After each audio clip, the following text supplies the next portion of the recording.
Hello student, आज हम लोग प्रतिस्थापन द्वारा समाकलन चैप्टर में पढ़ेंगे टाइप 2। कल हम लोग पढ़े थे टाइप 1, उसके सवाल को भी लगाए थे, उदाहरण की सहायता से भी हमने समझा था।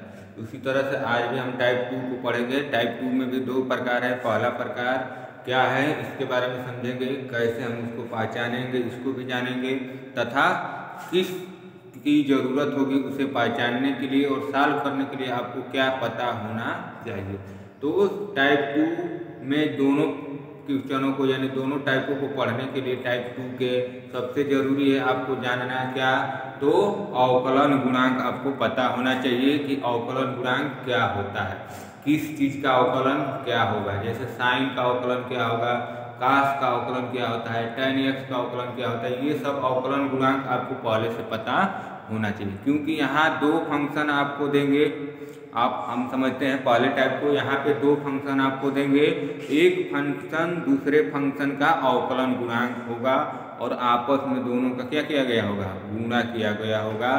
तभी हम इस टाइप का प्रयोग करेंगे। और इस टाइप में दो फंक्शनों का गुणा दिया दे रहा है एफ एक्स के power n into F x that D x बराबर इंटीग्रेट करेंगे तो टी के पावर n डी एक्स हो जाता है। और टी के पावर n डी एक्स का फार्मूला जानते हैं। और टी यहाँ पे जो है एफ एक्स को मानेंगे, इसलिए एफ एक्स के पावर n प्लस 1 अपन n प्लस 1 हो जाता है।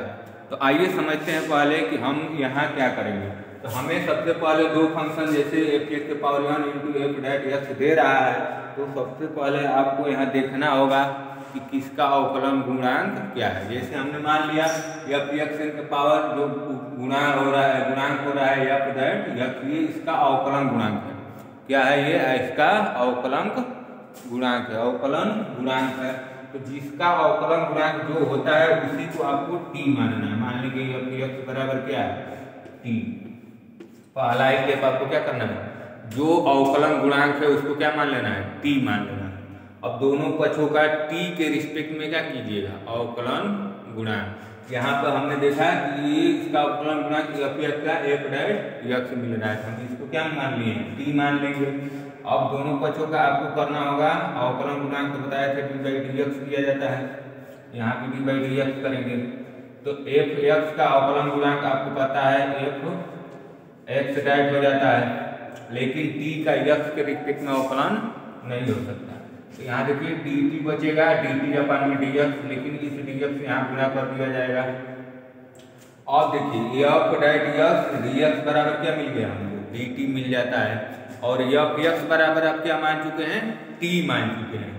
एफ एक्स बराबर हम टी माने थे और यहाँ डी टी बराबर हो गया F dot x into D x. अब होता क्या है कि हमने तो यहाँ कुल गुणा दिया हुआ था एफ एक्स के power n F dot x, ठीक, और इंटीग्रेशन का सिंबल दे रहा है। तो अब यहाँ देखिए एफ एक्स की जगह हम क्या रख सकते हैं, टी रख सकते हैं। टी माना था, टी पावर n है तो n। अब इतना का मान हम क्या लिख सकते हैं, इतना का मान लिखिए, यहाँ से क्या निकल रहा है, डी टी। तो डी टी अब इसका हम टी के सापेक्ष, टी के रिस्पेक्ट में क्या कर सकते हैं, इंटीग्रेशन कर सकते हैं।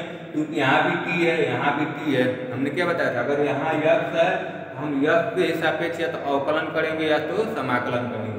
और यही बताता है कि इसके रिस्पेक्ट में करना है, तो यहाँ टी है यहाँ भी टी है। तो इसका जब हम करेंगे तो टी के पावर n प्लस 1 हो जाता है और इसी से डिवाइड हो जाता है।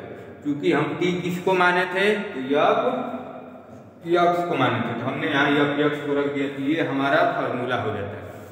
फार्मूला हमने समझ लिया क्या कह रहा है, दो फंक्शन देंगे, दोनों का आपस में गुणा होगा और उसमें से एक जो होगा दूसरे का अवकलन गुणांक होगा। आपको पहचानना पड़ेगा कि उसका अवकलन गुणांक क्या होता है। अब इस चीज़ को या इस फार्मूले को आइए एक एग्जाम्पल की सहायता से हम लोग समझेंगे तो ज़्यादा बेटर या ज़्यादा अच्छी तरह से समझ में आएगा। आइए एक एग्जाम्पल लेते हैं।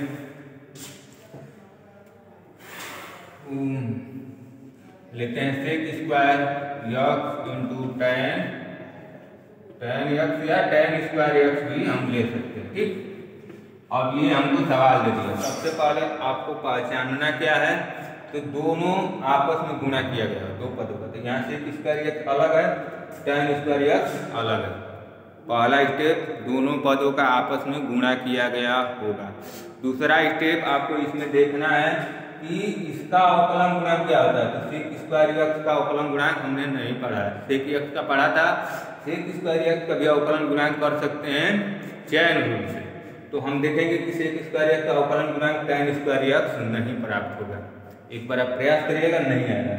अब देखते हैं यहाँ tan एक्स का, तो tan एक्स का आपने देख पढ़ा है क्या होता है अवकलन गुणांक, तो sec square x tan x का अवकलन गुणांक क्या होता है, sec square x d by d x आपने पढ़ा है, फॉर्मूला भी क्या होता है सेक स्क्वायर एक्स। तो हमें मिल गया इसका अवकलन गुणांक, ये इधर का उधर वो दे सकता है। हम बताए थे कि गुणे के चिन्ह से कोई अंतर नहीं होता है।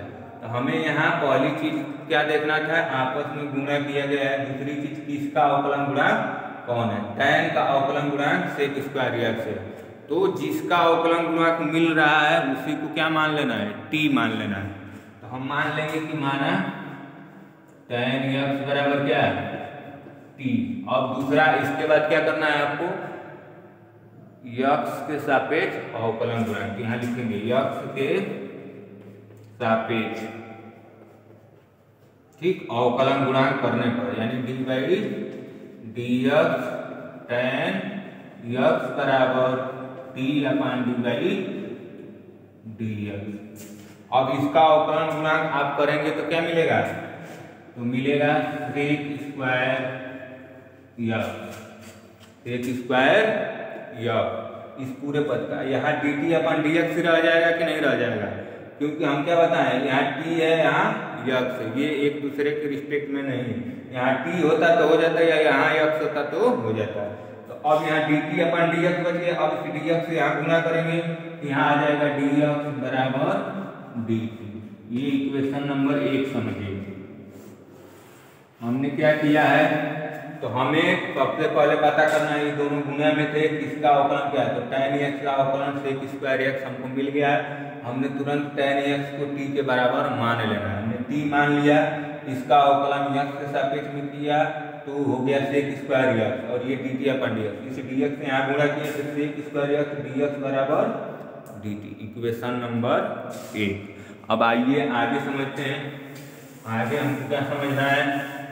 तो आगे हम इस चीज को समझेंगे कि अब हमने t बराबर tan x माना है, यानी इसके जगह हमको t लिख सकते हैं। तो हम मान लीजिए tan स्क्वायर x की जगह t लिखे तो t स्क्वायर हो जाएगा। अब यहाँ बच गया sec square x dx, sec square x into dx। अब इसको देखिए समीकरण नंबर 1 से, sec square x into dx बराबर हमको क्या दे रहा है, dt दे रहा है। हम इस पूरे की जगह पर क्या लिख सकते हैं, dt लिख सकते हैं। तो यहाँ से हम लिखेंगे t स्क्वायर dt। अब यहाँ भी t, यहाँ भी t, तो हम t के रिस्पेक्ट में इसका इंटीग्रेशन कर सकते हैं कि नहीं कर सकते हैं, कर सकते हैं, क्योंकि यहाँ भी t है यहाँ भी t। अगर यहाँ x होता है यहाँ t होता है तो हम नहीं कर सकते। तो करेंगे इंटीग्रेशन, ये हो जाएगा t के पावर 2 और 2 में 1 जोड़ेंगे 3, और इसी 3 से क्या करना रहता है भाग, क्योंकि ये t हम माने हुए हैं और t किसका मान है, tan x का।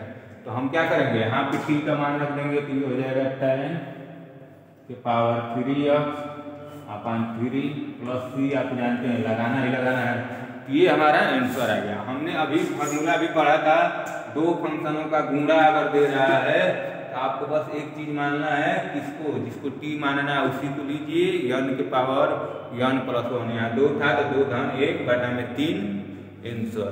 ठीक, डायरेक्ट फॉर्मूले से भी करेंगे तो सही है, इतना करने की जरूरत भी नहीं है। ये आपको समझाने के लिए जो हमने डेरिवेशन किया है उसके लिए किया था।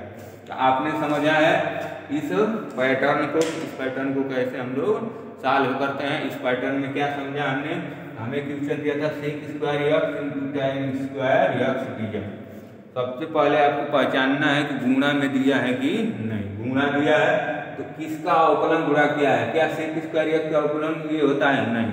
क्या tan x का अवकलन ये होता है, तो हाँ, तो ये होता है। तो हमें तुरंत इसको किसके बराबर मान लेना है, tan x बराबर t मान लेना है। दोनों पदों का, दोनों पक्षों का x के सापेक्ष क्या कर देना है, अवकलन गुणांक d बाई dx बराबर tan x बराबर dt अपान dx। अब इसका अवकलन करेंगे तो सेक स्क्वायर एक्स हो जाता है, इसका अवकलन करेंगे तो dt अपन dx रह जाएगा। अब इस dx यहाँ गुणा किए हैं तो सेक स्क्वायर एक्स dx बराबर dt, हमने इसको समीकरण 1 कर दिया। अब हमने इस सवाल में tan x को क्या मान लिया था, t, यहाँ हम t रखेंगे तो tan x t है और इसका स्क्वायर है तो t का स्क्वायर, ये सेक स्क्वायर एक्स है तो सेक स्क्वायर एक्स dx है तो dt। अब sec square x into dx बराबर हमको मिल चुका है dt, तो t square into d t हो गया। अब यह बी टी है, ये बी टी है, यानी टी के रिस्पेक्ट में हम इसका इंटीग्रेशन कर सकते हैं। हमने इंटीग्रेशन किया टी के पावर 3/3 बराबर, यहाँ टी हमने माना हुआ था इसको tan x, इसको रख देंगे tan के पावर 3x/3 और c एक कांस्टेंट है क्या, समाकलन। तो हमने आज टाइप सेकेंड में पहला प्रकार समझ लिया अच्छी तरह से। हम अब अगली वीडियो में टाइप 2 को भी समझेंगे और सॉल्व करेंगे, ठीक। तो इस सेशन में इतना ही, अभी अगले वीडियो आपको तुरंत मिल जाएगा।